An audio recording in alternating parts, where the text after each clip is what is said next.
What is going on in the world of Boruto? This series just went from 0 to 100 instantly as Boruto 2 Blue Vortex Chapter 4 pops off. I mean, we got Sasuke is turned into a tree. I guess he's like technically dead right now.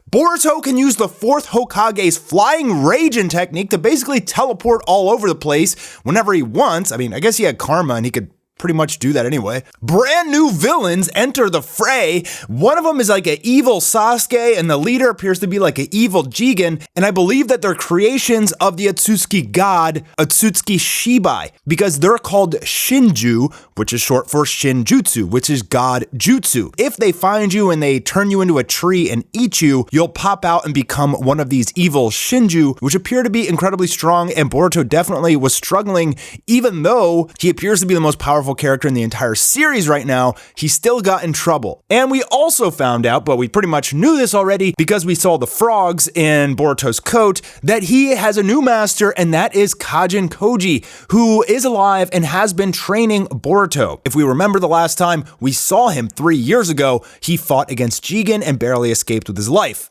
He is the reincarnation or a clone of Jiraiya. So basically Boruto has Sasuke and Jiraiya and Naruto in him as well, which is to account for why he is just such a beast that can basically use every ability in the series, it seems like. Now, as we saw at the end of the last chapter, Boruto flexed his brand new Rasengan technique, the Rasengan Uzuhiko, which completely crippled and decimated Code, whose limiter is unlocked. Boruto made Code look like an ant, and so Code tried to retreat and go to the Ten Tails, to which Boruto followed him with the Flying Raijin technique. But as they get there, they notice that the Ten Tails is missing, and that's when they get interrupted by the attack of 4 new villains to the series, who, although they have Code's claw marks on them and can travel through the claw marks just like Code, Code doesn't know who they are, and he has no affiliation to them whatsoever. And the first one we see is Bug, who was a scientist, like a henchman of Code's, and we see that the real Bug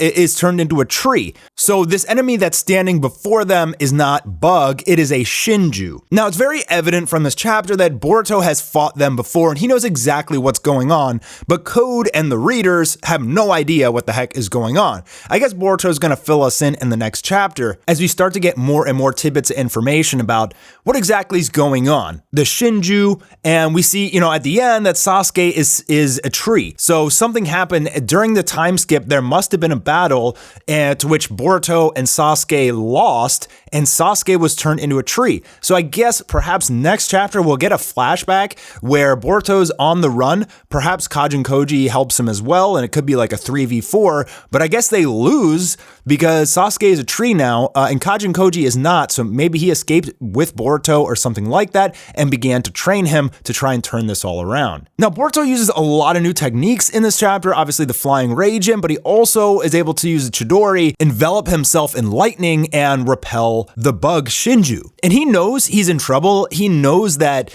these Shinju are too strong for him. And so he actually releases Code from the Uzuhiko technique, which was like killing him slowly. Boruto releases Code because he's like, hey, if we want to survive, like, you have to back me up. Like, don't ask questions, just back me up. But obviously, Code, he's not going to back up Boruto. This is a great opportunity to get rid of someone who's stronger than him so he can fulfill his goals. But Code is not the main villain of the series right now, and I'm glad because he didn't really seem that strong even with his limiter removed. And after the last chapter, Boruto, just like didn't even touch him and like basically just completely decimated the guy. So it's like, okay, well, it doesn't really feel like there's any threat in the series anymore, but now there is. So very quickly, this series has turned around and gave us a villain where the stakes are high. You have Sasuke, who is sealed in a tree, and then Boruto gets attacked by this Shinju Sasuke. So we have evil Sasuke in the series now, and it appears that these guys all have the Rinnegan as well. Interestingly, I'm not sure why. I mean, it's kind of like their pain or something like that. Perhaps they're all being controlled by Otsutsuki Shibai somewhere else. The Otsutsuki god could be exactly like pain. And we also have one that looks like Jigen, who is the leader, and he drops some nuggets of information on us, but it doesn't really make too much sense yet. Using words like ego And it appears that their original instinct was like to consume all chakra and make a chakra fruit and eat it. Now, this also is a fan translation. This chapter isn't officially out yet, so perhaps the official translation will give us some more information. And also, if I'm messing anything up here in this video, guys, please correct me in the comments down below. You guys are the experts. So this leader says that it seems like we degenerated a bit, being awakened too early. So they were in some sort of hibernation, perhaps when Bug released Ada and Damon, these guys started to be released as well. We're missing a lot of information here. I'm assuming it's all going to be answered in the next chapter. So now we're going to go over to Kawaki, Sarada, and Shikamaru, who is the current Hokage of the village right now. And Shikamaru is taking advice from Kawaki because the Ada Shinjutsu, which changed everyone's reality, is still in play, where Kawaki is the hero of the village and Boruto is the enemy of the village. But Sarada, it didn't affect her, and Sarada's trying to interject without letting everyone know that she's not under the spell. She's trying to defend Boruto at the same time. So she's actually playing a pretty significant role. I mean, she's kind of like whispering in the ear of the Hokage that, hey, Boruto isn't the enemy. Look, Code is fearful of Boruto, and Code is the real enemy, so we should at least back up Boruto to get rid of Code first. So she's slyly and intelligently getting the Leaf Village on Boruto's side again. So the frog that Boruto has in his coat is saying, what are you doing? You failed the ambush, so you should get out of here and run.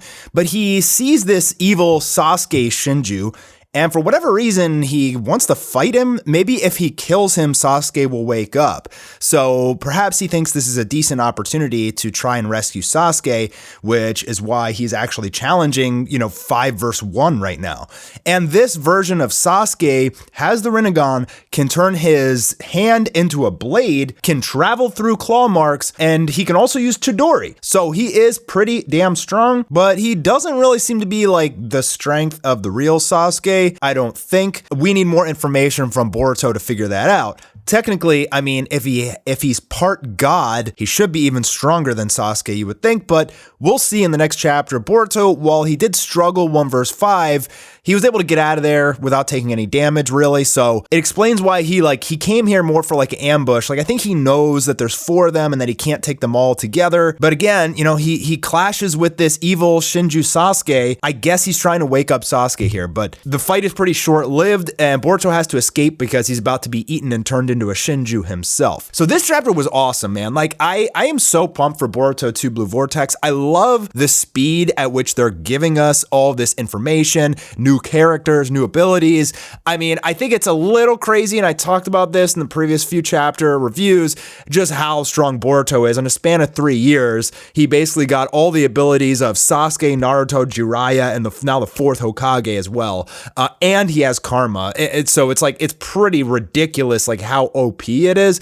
But at the same time, at least there's enemies that can give him a challenge now. So there's some stakes, and we know that he's trying to rescue Sasuke. So there is very high stakes here. The village still hates him. There's a lot that they have to do in this series to kind of progress it, and I'm just very interested. I mean, I think that the writing here is awesome. I mean, I know a lot of people are like, oh, the new villains, I don't like their designs. Some people love their designs. I'm pretty neutral to it. I don't really care too much. I'm more interested in the story.